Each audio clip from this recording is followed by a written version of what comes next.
Salut, dans cette nouvelle vidéo, on va parler de pneus pour la pratique du 1/8 tout-terrain.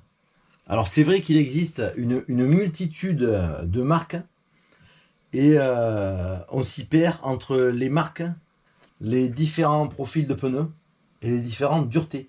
Alors j'ai recensé une quinzaine de marques.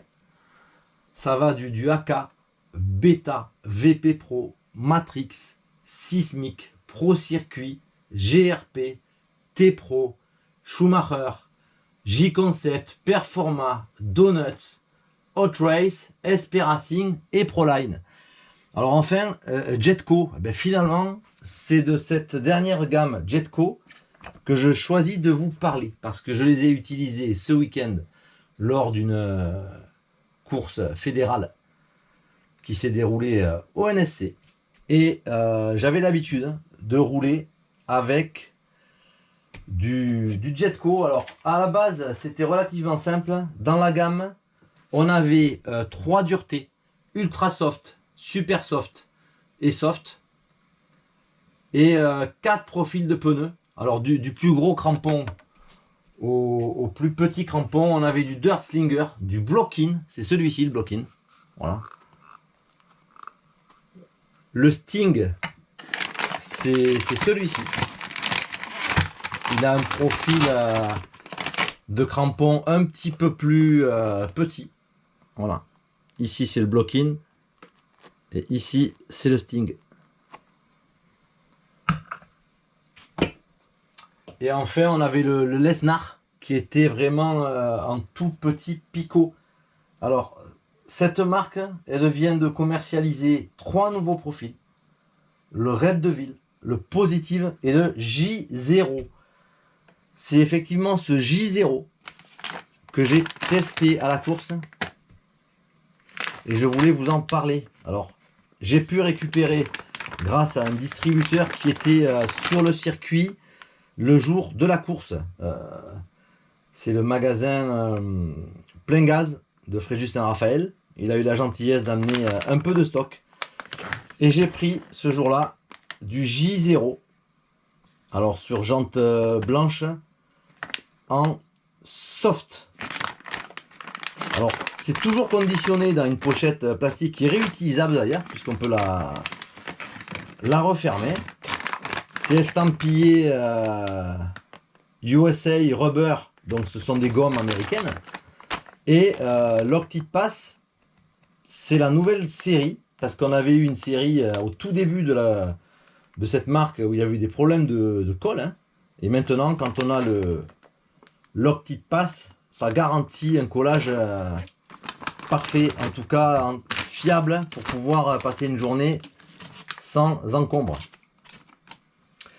Alors, ce J0, il a une bande de roulement qui est assez flexible, avec des tout petits picots. On le voit là. Hein.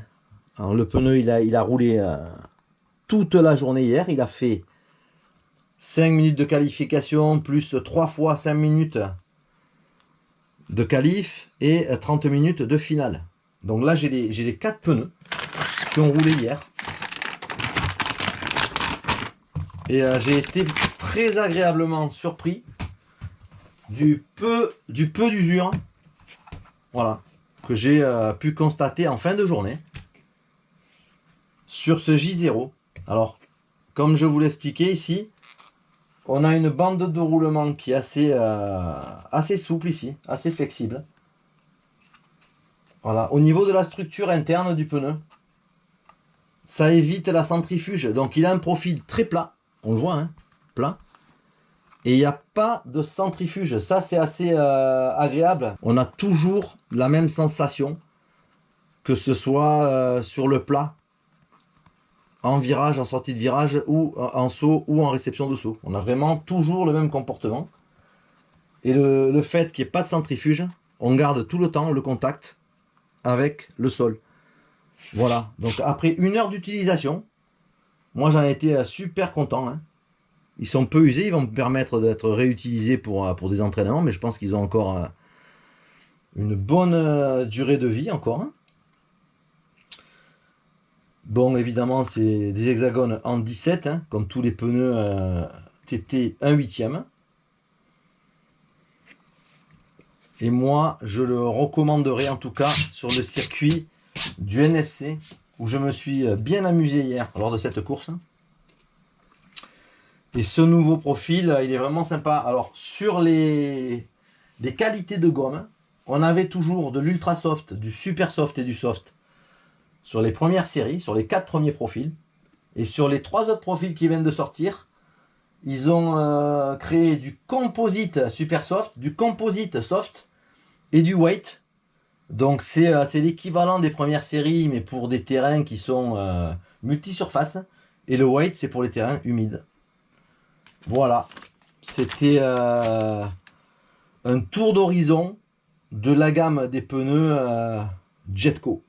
A très bientôt pour une prochaine vidéo. Ciao.